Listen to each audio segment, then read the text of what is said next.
Here's the second shot you need to know with the 60 degree. Let's go. It's called the old nipper flop. Oh yeah. Here's the setup. That's a bunker right there. See that?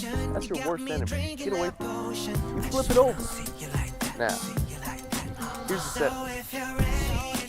Open feet to the target. I'm aiming this way. I'm going there. Open, close the face of the target. The face is where you want to go with the feet, or where you don't want to go. You get a little floppy with the hands.